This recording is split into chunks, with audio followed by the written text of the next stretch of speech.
What's up, y'all? It's Toby D and J.R.C. and you tuned in to Pound for Pound. And we're going to jump right into it. Don't waste no time. We got a hot topic that's been the hot topic since Steve Sarkisian has gotten here, whether it's concerns or just questions of the Falcons taking a step back.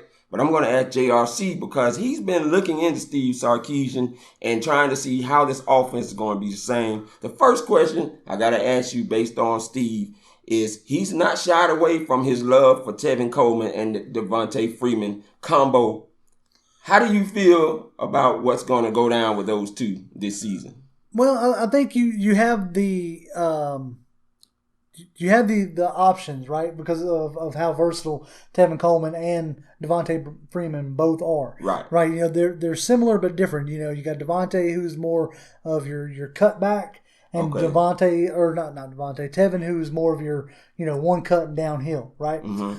But both of them give you the flexibility of being able to block and catching the pass coming out of the backfield. Okay. So both of them show their ability to be reliable receivers and also reliable blockers. So that gives you a versatility to be able to do a lot of different things as far as like having both of them on the field at the same time. And we saw Kyle Shanahan do that sparingly, not as much. And I think that's something that they can explore further because when he did have them on the field at the same time, it was a very dynamic situation. Right. Because you didn't know, you didn't know who was getting the ball. You didn't know if it was going to be a pass or a run. You didn't know, who was staying in the block.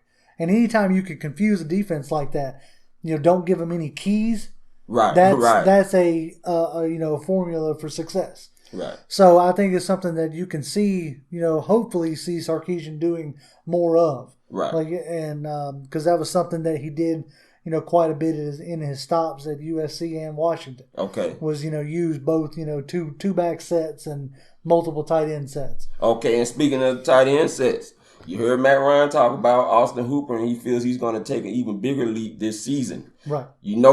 Sarkisian, he likes 2 and 3 tight ends. He does. And you told me this before, and I've done research and see the same thing. Right. How much of that do you feel we're going to use along with the flex tight end position, which Kyle Shanahan didn't stress as much with flex tight ends? I think you're going to see an increase in tight end play. Okay. I think that's one reason why you saw them let DeMarco walk. Right. Shanahan was more about the fullback play, where Sarkisian is more about tight end play. Right. And you have versatile tight ends on this team, and Hooper being more of your all around tight end. Right. Plus blocker and a plus pass catcher. Then you got Toilolo, who is a plus blocker and an average catcher.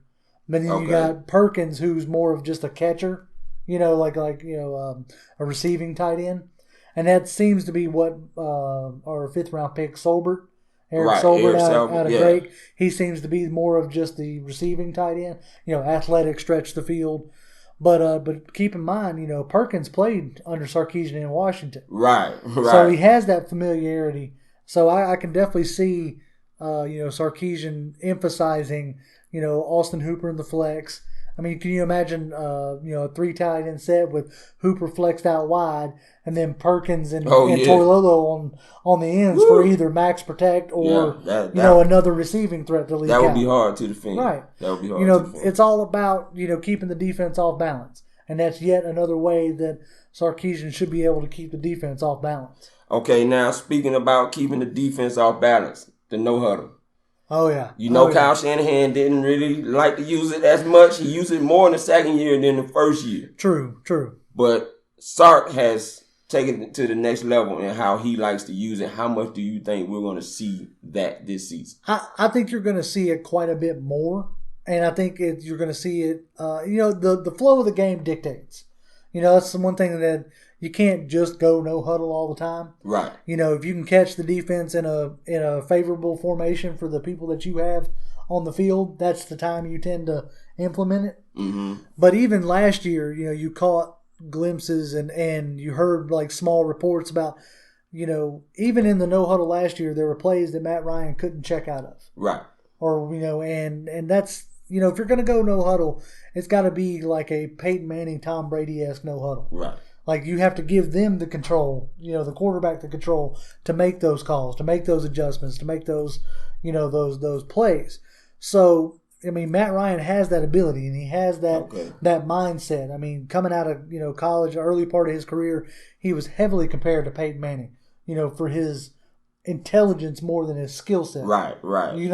And so Sarkisian is the type of coach that ain't got no problem handing that to his quarterback.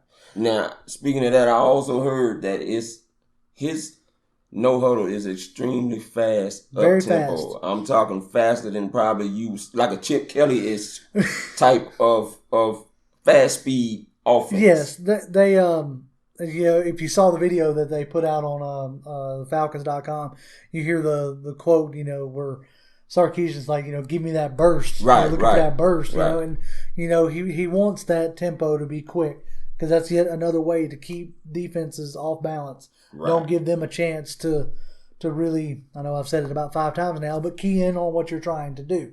Right. So the only thing about that is that if you're going to go that fast, you've got to get first downs. Yeah. If you don't get first downs, this is true. Your defense is going to get wore out.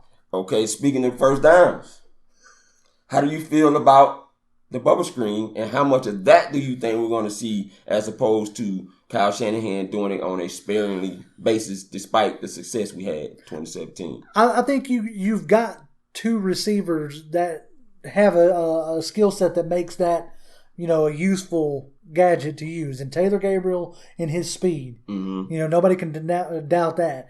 And then Mohamed Sanu in his just overall toughness. Right. I mean, right. the dude, how many times did you see him dragging defenders down the field? Exactly. And you spoke of the first downs. Mm-hmm. He can get you first downs with 10, 12-yard bubble screens. Right. That I'm surprised Kyle didn't even run him in enough last season. That was a very surprising, aspect. But, the bubble screen can be used as like a de facto run play. Right. As an extension of the run game. And with the way NFL linebackers are now, how fast they are, coaches are kind of like getting away from it. But I think we have the talent to make it work. Right. So I'd be interested to see what Sark does there.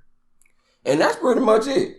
I mean, that pretty much sums up what we see. Right. Now, hey, man, all y'all got to do, subscribe, like, share, comment, and it's a bell there that you need to hit so that you can get the notifications on when me and JR put videos out either together or on a separate note. Hey, that's all you got to do. Make sure you check that box in that bell too, because otherwise you won't get the notification. That's right. We appreciate your time. Again, it's Pound for Pound, Toby D and J.R.C. Peace. We out.